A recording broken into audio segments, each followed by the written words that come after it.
Hi everyone. सो आज हम genetics का फर्स्ट चैप्टर स्टार्ट करेंगे, that is principles of inheritance and variation. तो जो सीबीएसई बोर्ड के स्टूडेंट्स हैं उनके लिए सेकेंड यूनिट इम्पोर्टेंट है, सेकेंड एंड फोर्थ यूनिट। तो जेनेटिक्स एंड बायोटेक बहुत इम्पोर्टेंट है।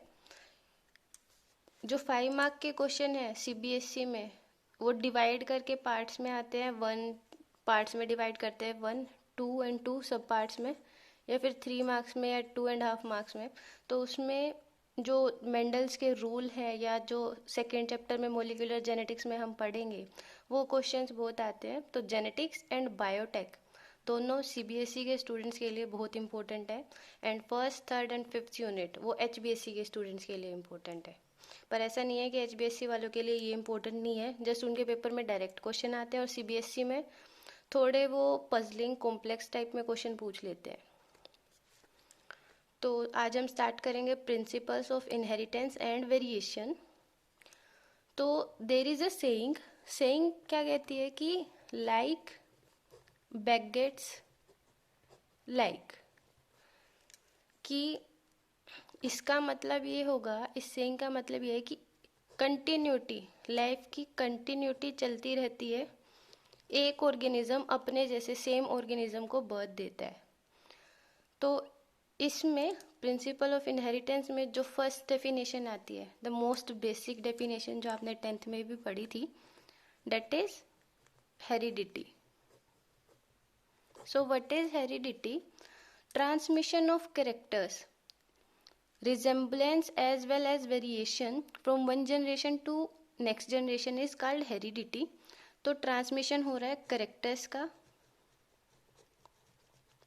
उसके अलावा रिजेम्बलेंस मतलब पेरेंट्स से उनके बच्चे कितने रिजेंबल करते हैं, मिलते हैं, उनकी जो शक्लें हैं वो मिलती हैं। एज वेल एज वेरिएशन, और वो कितने डिफर करते हैं। प्लांट्स हैं, ठीक है, प्लांट्स का एग्जाम्पल ले तो हमें उनके डिस्टिंक्ट फीचर्स पता नहीं चलते कि एक प्लांट दूसरे प्लांट से कितना डिफर करता है।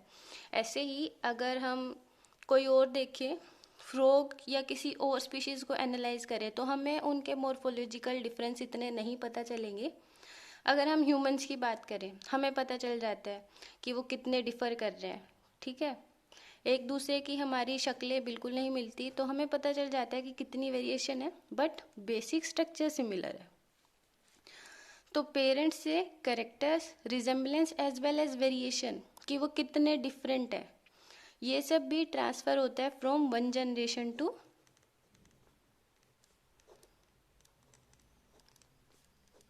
Next generation, and that is known as heredity. उसके बाद जो ये यूनिट हम स्टार्ट कर रहे हैं वो क्या है? जेनेटिक्स। तो जेनेटिक्स अगर बेसिक देखें तो genetics is the study of genes. Genes की स्टडी कर रहे हैं हम, डीएनए की स्टडी कर रहे हैं एक तरह से। तो scientific study of mechanism of inheritance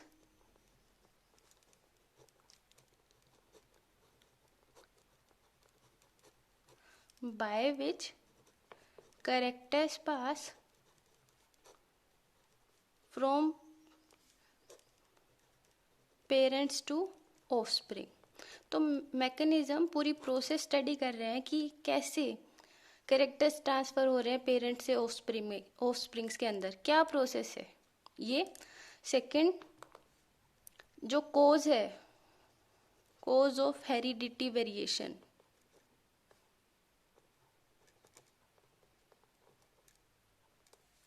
in living organism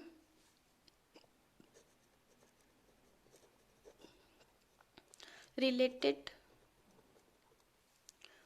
to their descendant, descent और डिसेंडेंट।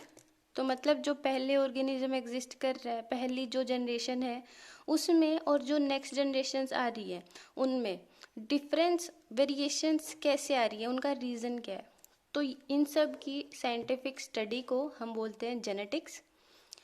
तो जेनेटिक्स जो टर्म है वो first it was coined by William Bateson in 1906। तो विलियम बेट्सियन ने टर्म दी थी जेनेटिक्स। उसके बाद फर्स्ट स्टार्ट करते हैं हम हेरिडिटी। तो ट्रांसफ़र इंफॉर्मेशन, कैरेक्टर्स है और वेरिएशंस हैं। एक जनरेशन से फ्यूचर जनरेशन में जो ट्रांसफ़र होती है उसे हम हेरिडिटी कहते हैं। तो pre Mendelian theory of heredity मतलब मेंडल के आने से पहले क्या क्या रूल एग्जिस्ट कर रहे थे, क्या लोग मानते थे उस टाइम पे कि कैसे पेरेंट्स से बच्चों में कैरेक्टर्स जाते हैं। तो बहुत फनी सी थ्योरीज हैं। फर्स्ट देखते हैं। तो फर्स्ट थ्योरी वेपर थ्योरी। सो वेपर थ्योरी में एक मैथमेटिशियन था पाइथागोरस, नाम आप लोगों ने सुना होगा। तो ये उन्होंने दी थी 500 बीसी के अंदर। BC stand for before Christ. तो ये उन्होंने दी थी पाइथागोरस ने।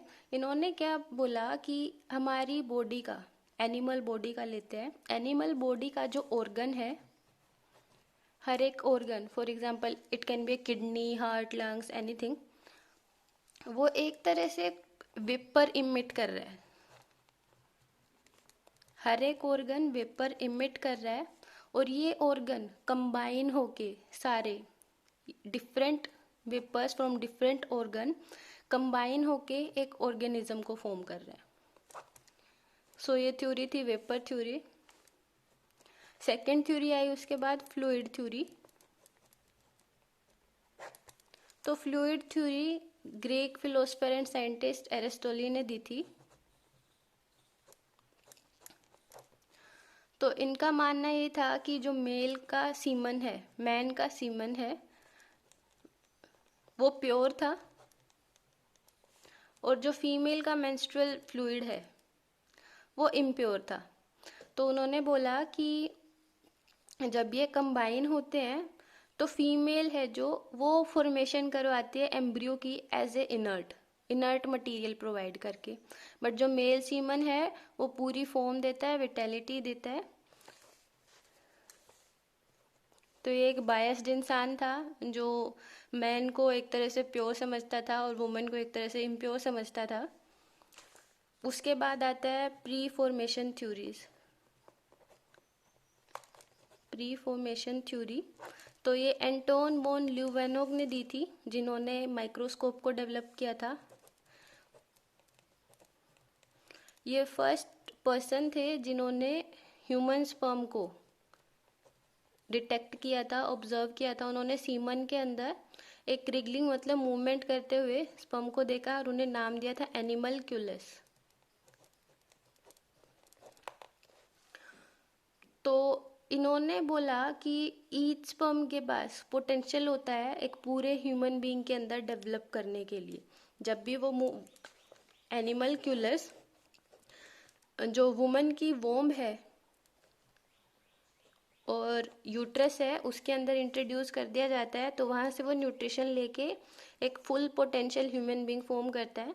बट ये थ्योरी अपने आप में फेल हो गई क्योंकि इसमें जो मदर से मैटरनल कैरेक्टर्स आ रहे थे, ये थ्योरी उसको एक्सप्लेन नहीं कर पा रही थी। ये भी जस्ट मेल के जो स्पर्म था उसको बता रही थी कि उससे ही एक पूरा ह्यूमन बीइंग डेवलप हो रहा है। मदर का जस्ट रोल है कि उसको वो न्यूट्रिशन प्रोवाइड करे। बट उससे उससे क्या हो रहा था, इस थ्योरी की बहुत लिमिटेशंस थी कि ऐसे तो क्लोन फॉर्म हो रहा था, सेम जो फादर से सिमिलर क्लोन है वो फॉर्म हो रहा था, और मदर की जो कैरेक्टर्स है उनको एक्सप्लेन नहीं कर रही थी ये थ्योरी। तो उसके बाद आया कुछ साइंटिस्ट थे, स्वेमरडैम, मेलपीगी एंड हर्ट्ज़होकर, रोक्स। तो इन्होंने क्या किया कि जो गैमेट्स हैं, गैमेट्स उस टाइम पे पता चल गया था 2 टाइप के गैमेट है, ओवा एंड स्पर्म।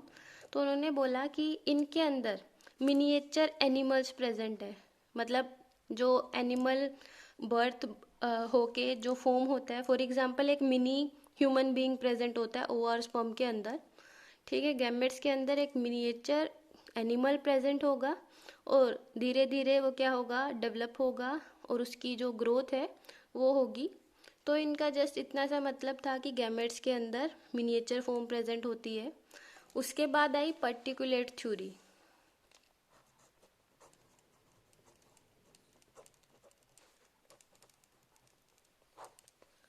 पर्टिकुलेट थ्योरी में इन्होंने बोला कि minute each animal produce minute particles for reproduction.